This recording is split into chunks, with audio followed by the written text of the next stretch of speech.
who is praised as a good person in human history but was actually evil. Coco Chanel was a Nazi sympathizer and informer. She also tried to use the Nazis' Aryan laws, taking Jewish people's property rights, to strip her two Jewish business partners of their share of her business. They completely backed the company financially in 24, and she didn't like that they received 70% of the profits of Chanel No. 5, while she only received 10%, so she tried to ruin them. Pablo Picasso, he was a complete jerk, and his kids were terrified of him.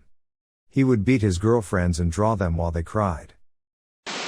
Willy Wonka made delicious candy, experimented on children, and enslaved the Oompa Loompas. Joe Kennedy Sr. Too many reasons to count.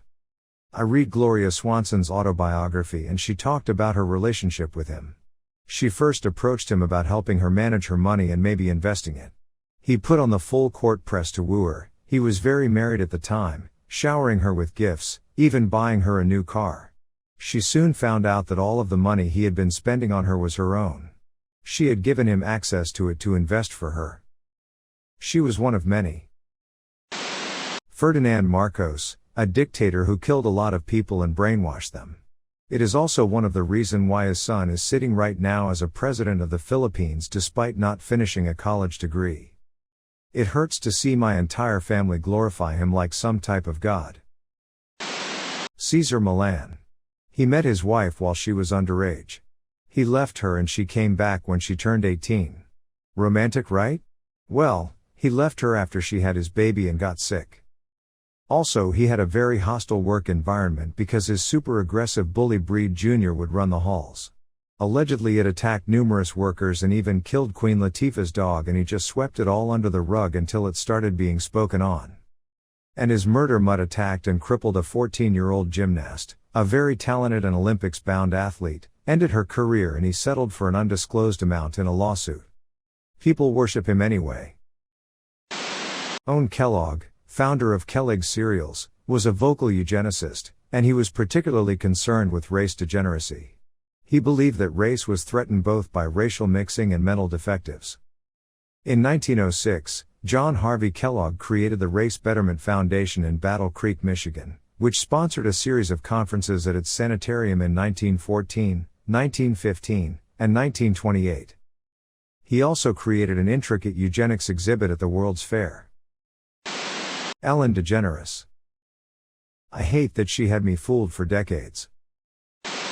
Theodore Geisel aka Dr. Seuss left his wife while she had terminal cancer and she ended up killing herself. Leaving your wife while she's dying of cancer is actually surprisingly common. Source: Fred Hutchinson Cancer Research Center 2009, among others.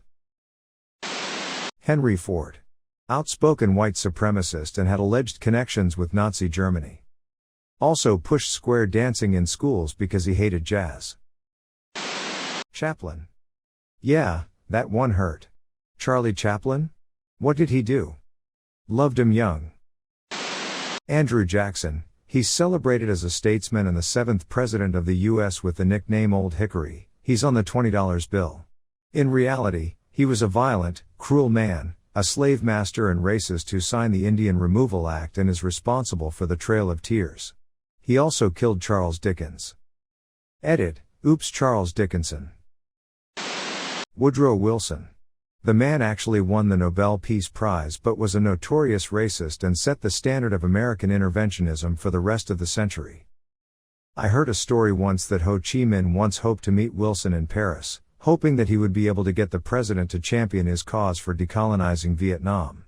When he met Woodrow Wilson's staff, they turned him away, informing him that Wilson was a racist and would not care for anything he had to say.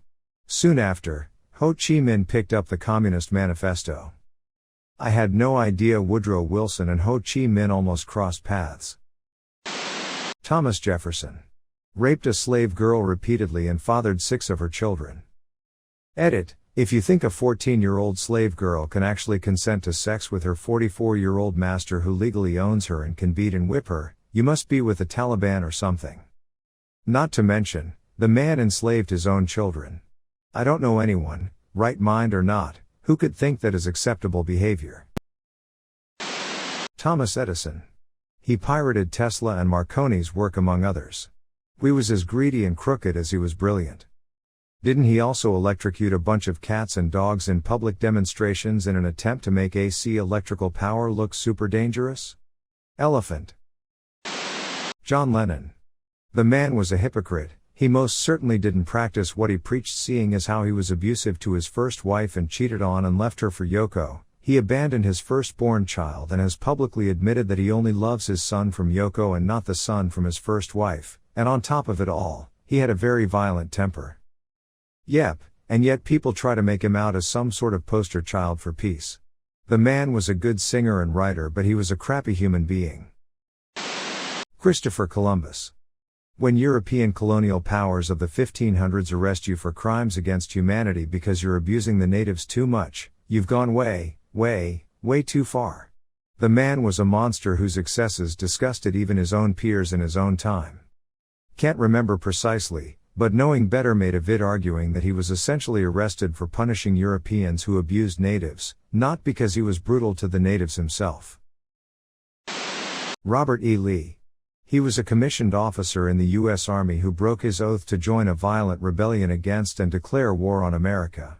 For this reason, he is often considered the worst officer and traitor in the history of the U.S. military.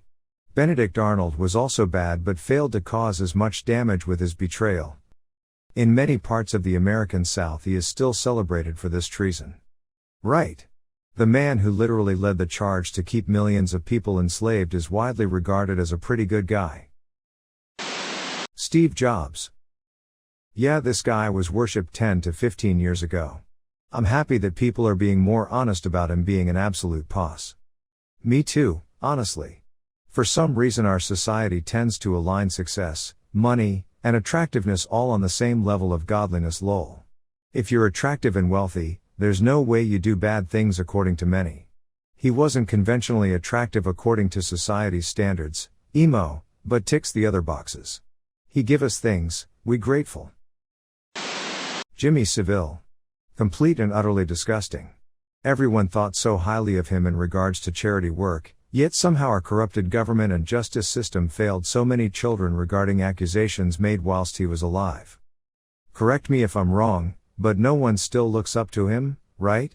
I'm an American, but even I know him as the guy who betrayed Britain's children. You are correct. Most people had no idea what he was really like. We just knew him as that eccentric guy who raised millions for charity. His crimes only really came to light after he died. Now everyone sees him as the posse he really was. Recent history, Bill Cosby.